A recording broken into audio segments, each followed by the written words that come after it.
His name was Alistair, and he was my best friend. We met when we were both freshmen in high school. He was tall and skinny, with black hair and the lumbering, awkward gait of someone who grew too tall too fast.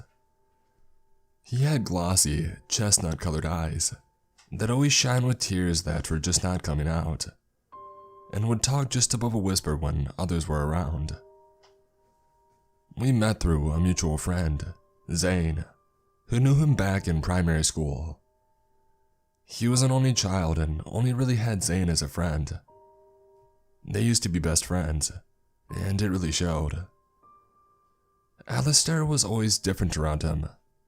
He was more confident, his walk becoming less of a lumber and more of a stride. His head raised a bit higher and his voice coming out a bit clearer. His wit and sense of humor also showed through when they were together, leaving our sides splitting and our heads light from the endless jokes and quips that he made. We would always hang out together during lunch and after school, riding our bicycles down the beach or to someone's house until sundown hit. At first, I hung around with him because I felt sorry for him. He really struggled to interact with other people and only had us as friends. After a while though, we genuinely grew close. The first time that I went to Alistair's house, I thought that he was a millionaire. He lived in the biggest house on the block, with 3 monstrous rooms which dominated the western wing. A massive living room, kitchen with all the bells and whistles, and a game room, complete with a fully kitted arcade, took up the rest of the house. The entire northern wall was made of sliding doors that opened up into a beautiful terrace, complete with the deepest pool I had ever swam in. To call his parents rich was an understatement, and to call them absent would be right on the ball. I can count the amount of times I've met them on my fingers. His dad was a lawyer, a very successful one, supposedly. He owned a few firms around the world and never really stayed in one place for longer than a week, while his mom was an ex-model who liked to travel with her friends and do the occasional promotional shoot. The lack of parents, sweet pet, and endless food made his house our go-to meetup spot. We got up to the usual trouble that teenagers get into, sneaking into abandoned houses and breaking whatever wasn't nailed down, taking sips of booze from our parents' cabinets on the sly, and pretending to be a lot more drunk than we actually were. Skipping class to smoke cigarettes in the bathroom. Most of the time we got caught, but we only ever got a smack on the wrist and a "don't do that again." We were as thick as thieves, but after freshman year ended and school break started, Zane left. His parents got a better opportunity out of state, and before we knew it, he was saying his last farewells over a shot of whiskey stolen from Alistair's parents' liquor cabinet. The next school year started without him, and for the first few weeks, Alistair wasn't the same. He wasn't as comfortable around me as he was when Zane was around, and his usual slouch was deeper than ever.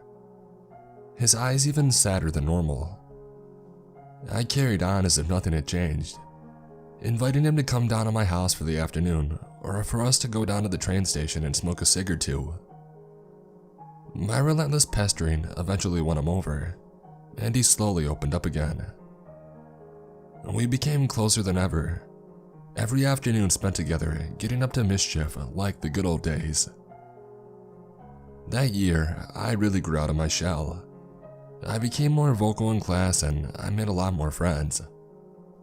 Alistair still barely talked above a whisper when other people were around, but soon enough, we were being invited to parties almost every weekend, mostly due to Alistair getting a fake ID.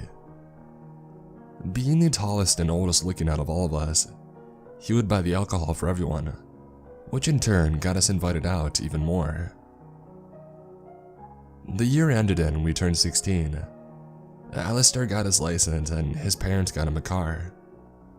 His hunched over frame completely dominating the small black VW sedan his parents had bought him. It had just enough space to cram everyone inside, as long as you didn't mind sitting on someone's lap, and he would drive us all over town with it. Gas was paid for by his parents, and so we could go wherever we wanted. And that's when it happened. It was the weekend and all of us were at the beach, gathered around a small bonfire that we lit on the sand. The moon was high in the sky, its bright shape reflected off of the waves as music blared out of Alistair's car. We passed around a bottle of vodka, taking small sips before passing it on. I took a gulp, my head going fuzzy and the world going out of focus as I gave the bottle to Alistair. We were all laughing and joking together, shouting over the music and each other, when suddenly, our friend Cam stood up, his silhouette framed by the fire, and exclaimed, Hey, shut up everyone, I've got something for us." We quieted down, 7 glossy pairs of eyes staring up at Cam as he dusted off the sand from his ass. He swung his gaze over to us, ensuring that he had our full attention, before reaching carefully into his pocket. "I scored some from one of my friends. It's only a bit, but I'm willing to share it with you guys. Just this once," he said as he pulled out a small, unassuming joint. Most of us stayed quiet, having never really taken drugs before and not sure of how to respond. 1 or 2 of us let out cheers of joy as Cam lit it up, taking a few drags before passing it to the next person. I didn't want to be left out, and being curious, I took a few drags, letting the smoke sit in my lungs for a bit before breathing it out. Immediately, my head started feeling lighter, and I could feel tingles along my body. I glanced at everyone, them staring back at me, and we all burst into laughter as I handed it to Alistair. He took a test pull, his eyes going wide as he felt it hit. He took another, longer pull as his shoulders relaxed, his back stretching out to its full length as he leaned back into the high. For the first time ever, I saw him relax. He took a couple more drags, his body stretching out and getting more comfortable with each one. Before we knew it, he had finished it by himself. It was like he was a whole different person. He was confident and friendly, quick with a joke, and his laughs were more heartfelt. He took over the conversation, and for the first time ever, he became the center of attention. For the rest of the night, we sat there, feeding the fire and finishing the vodka. The sky lightened to a delicate blue as the sun began to rise. We hopped back into his car and he took us back home, dropping everyone off one by one, until we were cruising down our street alone and towards my house. "That was freaking awesome," he told me, as he eased the car into my driveway. "It's the best night of my life, man." "Yeah, but shit, I'm tired now," I replied, stifling a yawn as I clicked open the passenger door. "Thanks for dropping me off, man. I'll check you tomorrow." "Yeah, dude, definitely," he replied as he gazed out of the windshield. He seemed lost in thought, only half there as I hopped out of the car. He gave me a half-hearted wave goodbye as I opened the door and I went straight to bed, passing out the second that my head hit the pillow. I slept well into the afternoon, and I would have kept going if not for my mom waking me up. "Andy, phone for you," she screamed from the lounge, snapping me out of my dreams. "It's Allie." I groaned as I pulled my body out of the bed, grabbing a pair of shorts from the chair next to me and slapping them on. I stumbled down to the lounge, my head pounding with every step. My mom was standing by the phone, the receiver in one hand while the other covered the microphone. She gave me a knowing look as I tried to tease the curls out of my hair. "Have a fun night?" she asked, as I wandered up to her and held out my hand for the phone. "You want me to cook you up some eggs and bacon?" I nodded, my stomach growling at the thought of some greasy bacon. I put the phone up to my ear and I fell into the armchair, while my mom made her way into the kitchen. "Yo, dude," I said as I got comfy in the chair. "What's up?" "Hey, man," Alistair replied excitedly, as his voice crackled through the speakers. "You want to come over to my place? My parents aren't home." "Wow, what a shocker," I replied, the joke being well worn and comfortable by that point. We both knew that Alistair's parents were never home. "Only if you pick me up. I've got a killer hangover." "Sure, man, just tell me when," he replied enthusiastically. I gave him a time that I estimated would be just after breakfast. After a few jabs at each other, we said goodbye and I hung up the receiver, the smell of bacon and eggs prompting me to the kitchen. Stomach full and head feeling better, I stood by the driveway while I waited for him to pick me up. The sun was high up in the sky, the wind buffeting me and skewing my hair as I saw the telltale glint of his black sedan. Alistair drove up the driveway, revving the engine a bit as he pretended to swerve into me before coming to a smooth stop next to me. The blaring music he was playing spilled outside, as he reached out one gangly arm and unlocked the passenger side door for me. I hopped in and I gave him a light punch on the shoulder, before closing the door behind me. He maneuvered the car out of the driveway and took off down the street, the engine purring and the road smooth underneath the tires. A few minutes later, we arrived, Alistair pressing the button that opened the gate leading into the property. He swung the car through it once it was open. It shut behind us and he pressed the button that opens the garage. The garage was a separate building from the house and massive. It had enough space for his and his parents' cars, as well as his dad's project car. His dad had installed a fully kitted workshop in the back so he could work on it when he was there. He maneuvered his car and he parked it in his spot, pressing the button again once the engine shut off, closing the garage behind us. The fluorescent lights came on automatically as we hopped out and walked into the main building, the familiar smell of floor cleaner and polished marble welcoming us back. I made my way to the game room while Alistair closed the door behind us.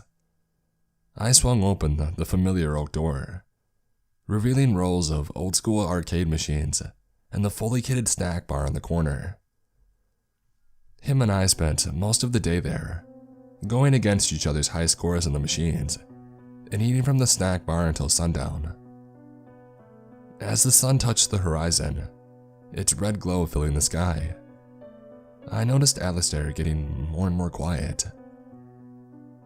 Just as I beat his high score, he approached me, his head hung down and his shoulders tensed. "Hey man, I got something for us," he said tentatively, as he reached for his pocket.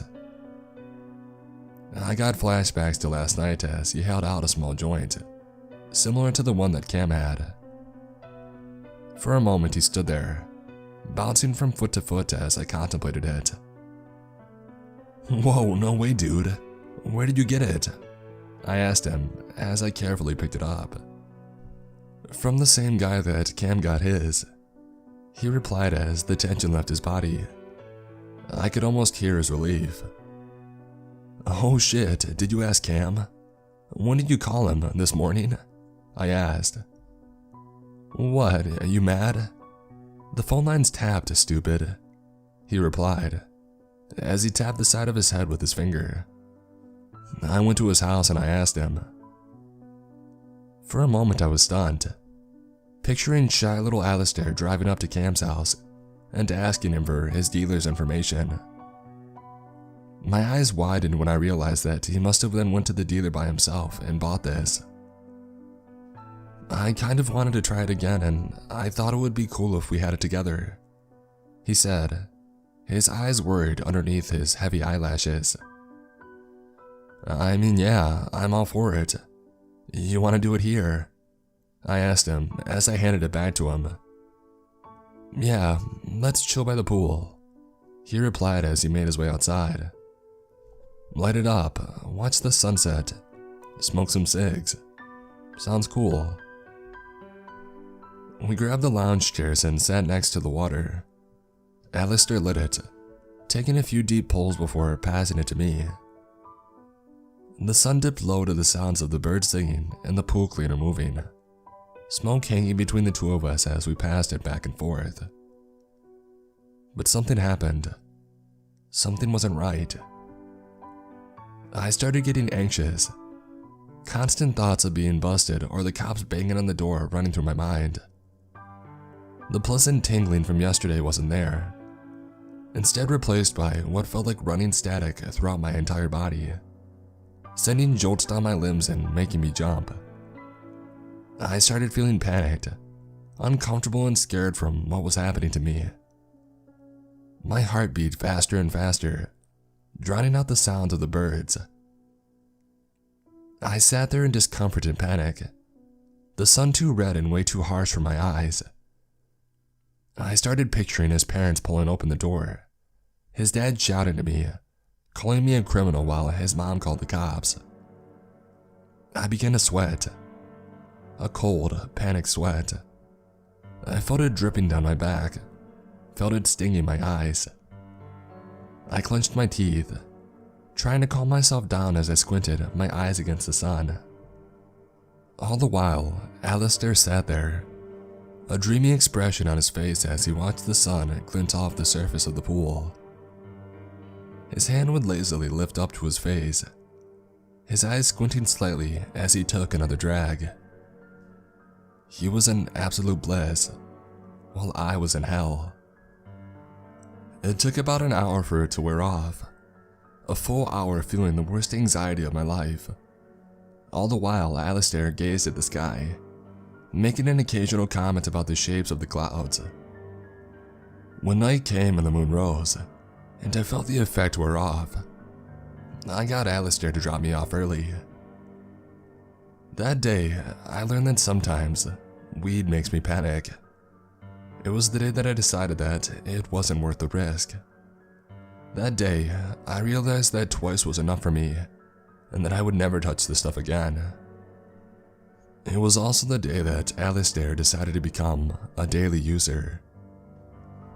At first, he would only smoke it after school when he got home, and then he started smoking it just before school as well. He became much more social, way more comfortable with people, and way more comfortable with himself. Seeing him act so normal, even though he was so high, I wondered how he even managed to cope without it.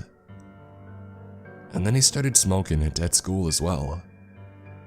He would duck behind an alleyway or on the far side of the football field, underneath the big oak tree that grew there. He started gathering a small following, fellow stoners that were charmed by his open humor and new, welcoming personality.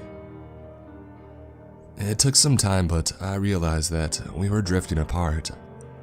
I started hanging out with Cam more, spending lunch with him and the rest of the group, while Alistair spent his lunch getting high. Soon enough, he was skipping out and going out with us, preferring to stay at home and blaze all weekend with his new pals. After a while, he stopped hanging out with us entirely. 3 joints a day turned to 4, and then 5, and then we lost touch and we stopped seeing each other.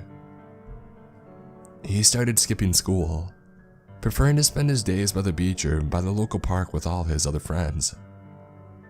His parents were called, but I don't think anything came of that. I turned 17 and for months I didn't see him. I would hear the occasional tidbit and rumor though. He found another dealer and supposedly bought from them almost every day. One of his stoner friends moved in with him, taking up one of the spare bedrooms while his parents were away. And then one day, I went to a party, and he was there. He was dirty like he hadn't showered for days. His pupils were dilated so much that they completely filled his retina, making him look black. He kept picking at his skin and hair, pulling out strand after strand from it, He would constantly fuss over his nose, scratching at his nostrils and rubbing it constantly. He gave me a wide grin and he wrapped his arm around my shoulder when he saw me. He smelled of sweat and sickness. I gave him a pat on the back and I told him that it was good to see him again. He made up some bullshit about us hanging out soon, before going off to rejoin the rest of his group. I stayed on the opposite side of the party, sipping my beer and watching him carefully. A few hours in, I saw him pull out something. It was a plastic bag with white powder inside. He opened it up carefully, making sure not to drop any, while pulling out a small metal spoon from his pocket. He dipped the spoon into the powder, scooping up a tiny amount and bringing it up to his nose. He snorted it quickly and violently, his whole body shaking as it went up his nose. He let out a few loud chuckles, before passing the bag and the spoon on to the next person. I got up and left. Seeing him mess himself up like that made me angry. I wanted to grab him by his skinny neck and shake him until all this shit just left him. Until all of his druggy friends disappeared and we could go back to just playing games in his parents' house. But I couldn't do that. No one could help him if he didn't want help, and he clearly didn't. And so I laughed. That was the last time that I saw him. A few weeks later, I was woken up by my mom shouting for me to come to the door.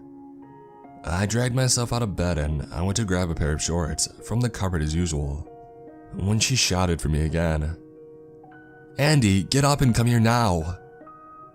I let out a loud sigh as I pulled on the shorts, wondering just what the hell was so urgent. I swung open my bedroom door and bounded out the passage. I slowed to a halt as I saw why she was so impatient. She was standing by the open doorway, two large policemen blocking the outside as I stood on the other side of it. Their eyes turned to me. My mom's blazing with anger from having the police knocking on the door asking for me. The cops just looked tired, giving nothing away as to why they were here. "You have visitors," my mom said, the disappointment dripping out of her voice. I approached them cautiously, my mom stepping aside as I stood in front of them. A million memories flitted through my mind as I tried to think of why they would be here. I looked up at them, their downcast eyes staring down at me as I asked them, "Can I help you?" "Are you Andy?" asked the one on the left, his lips barely visible under a thick black beard. "Yeah, that's me. Can I help you?" I asked again, my heart beating faster. They looked to each other, their brows furrowed with worry as they wrestled with the decision. The one on the right gestured to the other, and then nodded his head towards me. The other one let out a loud groan, an agreement passing between the two as he turned back towards me. "It's about your friend, Alistair. He's missing." I heard my mom gasp from behind me, and then felt her hand gently rest on my shoulder. I stood there for a moment in disbelief, my mind not yet processing the seriousness of the situation. 100 different questions flitted through my mind, all of them swirling around and demanding answers. I grasped at the most prominent one. For how long? His parents aren't sure, but at least a week. They came back home last Saturday and he wasn't there. They called us last night when he still didn't show. A whole week? He could be anywhere.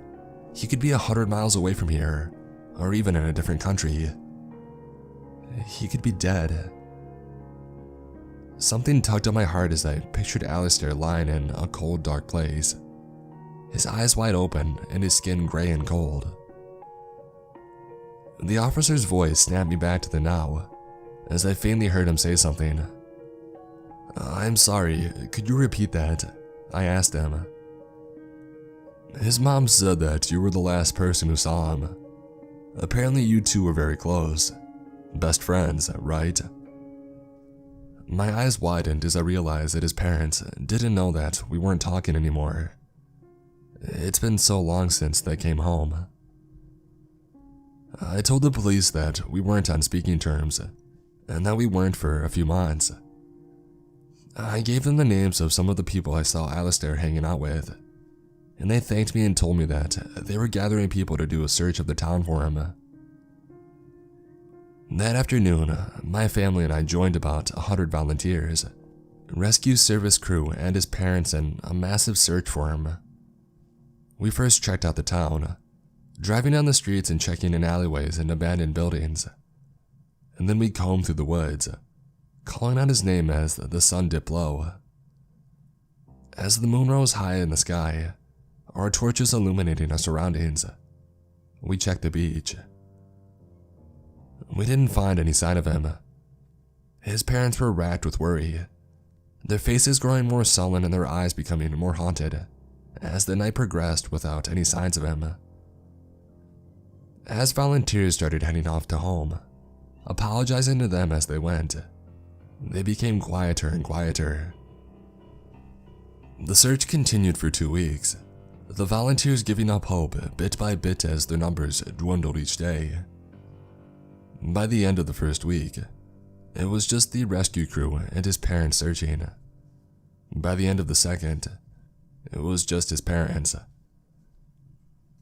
A few months passed before they gave up as well, resigned in believing that they would never see their son alive again.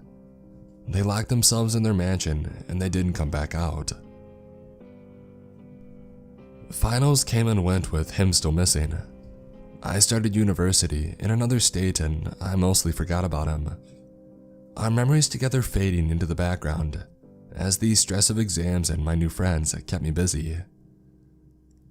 I got my degree and I began work, accruing more and more bills and responsibilities.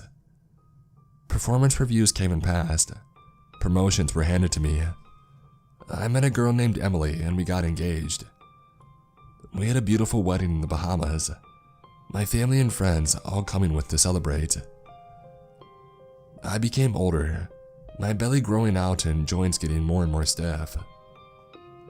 Emily got pregnant and we had a beautiful baby boy.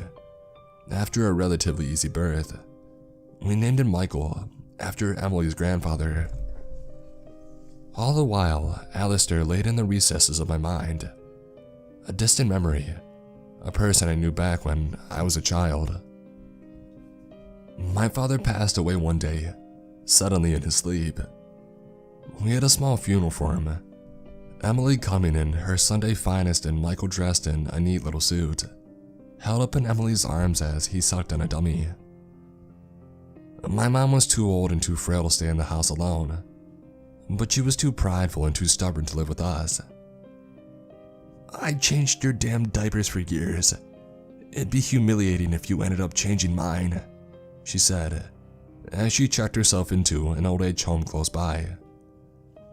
"Come and visit often, but I'll be fine." We helped her move into her new house. All the antiques and baubles her and my dad collected over the years, packed into small boxes and moved into her new unit. Emily and I spent the rest of the weekend helping her unpack, taking out her precious items one by one as she guided us on where to place them. Once we were done, she strolled up to me, hands on her hips. With great finesse, she fished something out of her pocket and held out her hand to me. I reached out my hand to hers, slightly confused as she dropped a set of keys into it. "He left the house to you in his will. Take good care of it. I'm sure Michael will love it." I couldn't believe it. He left the house to me. I gave her a long, deep hug and I thanked her, Emily doing the same right after. She brushed off the things. It would rot and gather dust otherwise. We moved in the next month, canceling our rental and hiring a moving company to take care of everything. We repainted all of the rooms and installed new lighting. My old room became Michael's, his cot fitting snugly in the one corner while we piled nappies into the cupboard and got a changing station fitted on the other side. It became home again. We threw a housewarming party and invited everyone that we knew, We settled in over the next few months, making minor repairs and improvements as we needed to. Michael learned how to walk in that house, and even said his first words. It was bliss. Sometimes we fought, but we would always sort it out and make up. We had friends over every weekend, and I took Emily on dates and showed her around the town that I grew up in. One night, we were fast asleep, one of the rare days when Michael sleeps through the night, when I heard banging coming from the kitchen. I groaned, wondering what the hell Michael had gotten into this time, as I swung myself out of bed and towards the bedroom door. The night before, I caught him fist deep in the cookies, and I still wasn't sure how he had managed to do it. I opened the door and walked into the passage, rubbing the sleep from my eyes as I reached for the light switch. I flicked them on, illuminating the passage in bright light. I squinted my eyes, the sudden shift from darkness causing me to go momentarily blind. As I opened my eyes, I saw a figure lurch into the passage with me. My eyes snapped wide as the shape of a man came into view. He was unnaturally tall and skinny, his limbs stretched out and spindly. Adrenaline pumped through my veins as I raised my arms up, ready to stand between whoever this was and my family. The man took another step forward, coming fully into the light. He had sunken, haunting eyes and a face well weathered by the elements. He had a patchy beard that grew in knots that hid half his face, and long black hair that was knotted and split, reaching down his back. He stared down at me with haunted brown eyes. I took a step back, readying myself in case he tried to make a run for me. "Whoever the hell you are, get the hell out of my house," I screamed. The man cracked a smile that didn't quite reach his eyes as he took another step towards me. "That's no way to treat an old friend." I took another step back as I processed what he had said. Old friend. A memory flitted to my mind, that of a tall, awkward kid with brown eyes. It's Alistair. I lowered my arms a bit as my brain processed this new information. Alistair, what the hell happened to you? You've been missing for years. I dropped my arms as relief flooded in. Alistair was back. A chapter in my life that I forgot about has finally come to a close.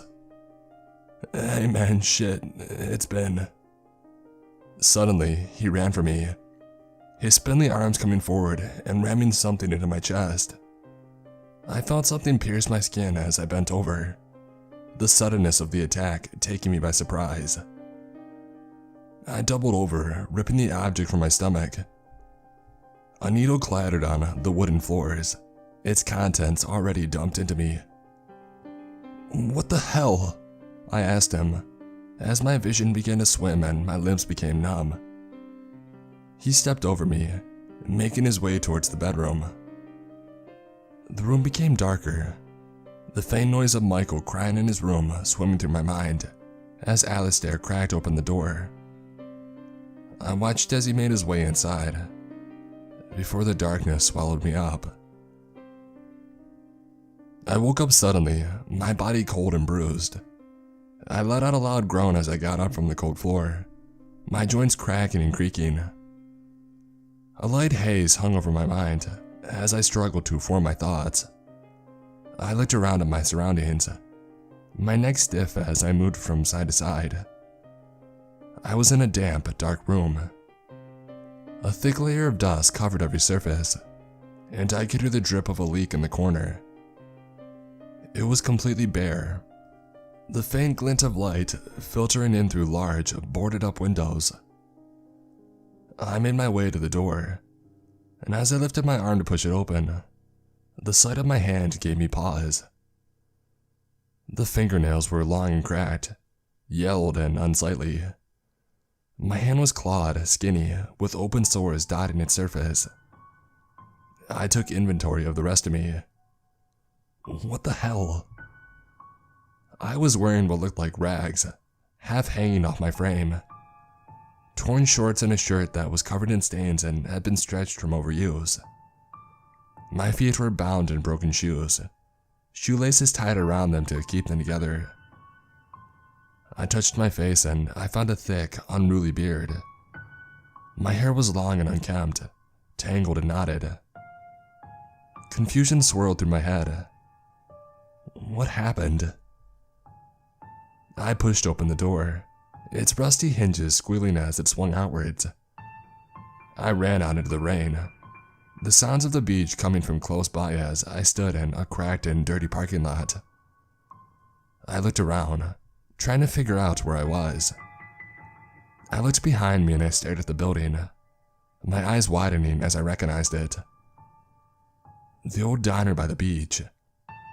It had closed when I was still a kid, and no one bought it afterwards. I was close to home. I managed to get my spindly, bruised legs running underneath me as I made my way back home. The sun was beginning to rise as I made it to my street, my neighbors staring daggers at me as they watched me pass.